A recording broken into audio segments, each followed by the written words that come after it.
Vamos falar sobre uma das coisas mais misteriosas e, vamos combinar, fascinantes do universo: os buracos negros. É só imaginar um vazio no espaço, com uma gravidade tão, mas tão poderosa, que se algo cruzar aquele limite, já era. Não tem mais volta. Nem a luz consegue escapar. E para a gente começar a entender esses objetos, tudo parte de uma pergunta bem fundamental. O que acontece quando uma estrela gigante morre? A resposta para isso nos leva a uma jornada incrível pela física e pelo cosmos. Então, vamos mergulhar nisso. Olha, muito antes de existir o nome buraco negro, a ideia de um objeto tão denso que nem a luz pudesse escapar já deixava os cientistas de cabelo em pé.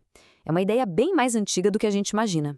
O que é mais fascinante nessa linha do tempo é ver o quão antiga essa ideia é, né? Começou lá em 1783 com um cara chamado John Michell. Muito antes de, finalmente, em 1969, o John Wheeler batizar o conceito de buraco negro. A peça que faltava no quebra-cabeça foi a teoria da relatividade do Einstein em 1915. Foi ela que deu, digamos, a base matemática para essa hipótese tão radical.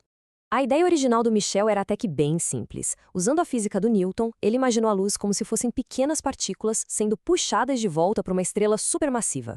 Basicamente, se a gravidade fosse forte o suficiente, a luz não ia conseguir escapar e a estrela ficaria invisível. Uma estrela escura, como ele chamou. Ok, vamos avançar um pouco no tempo para nossa compreensão moderna. Para saber como um buraco negro se forma, primeiro a gente precisa entender o ciclo de vida e principalmente a morte de uma estrela. Pensem numa estrela como se fosse um balão. Durante quase toda a vida dela, a pressão que vem de dentro das reações nucleares empurra tudo para fora. E essa força equilibra perfeitamente a gravidade imensa que está sempre puxando tudo para dentro. Mas e quando o combustível acaba?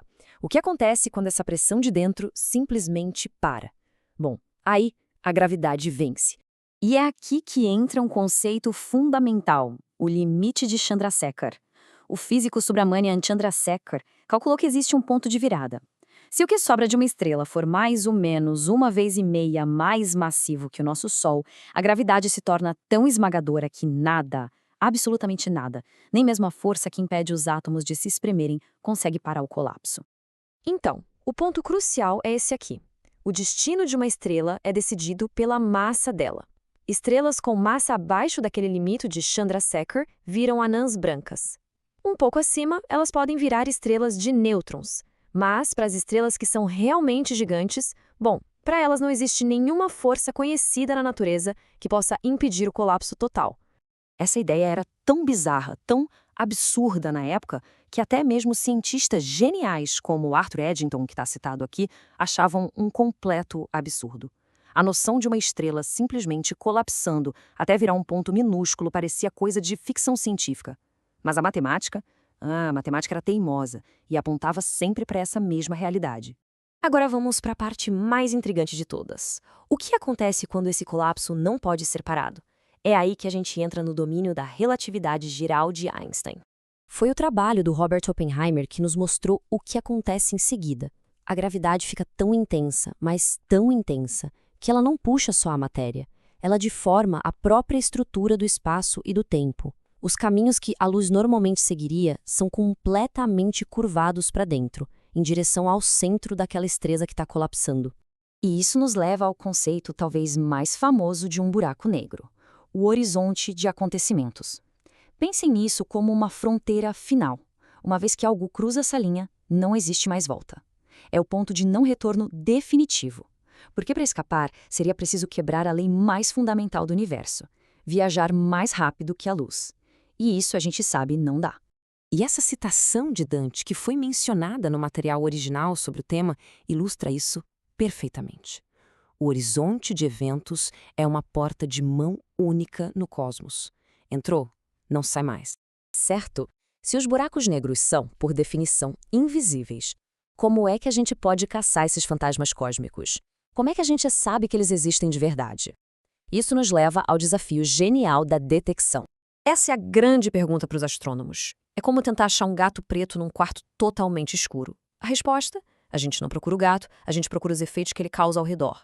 Basicamente, existem duas pistas principais. A primeira é o efeito gravitacional. Os astrônomos observam uma estrela orbitando, aparentemente, o nada. Mas esse nada precisa ter uma massa gigantesca para prender a estrela em órbita. A segunda pista é a emissão de raio-x.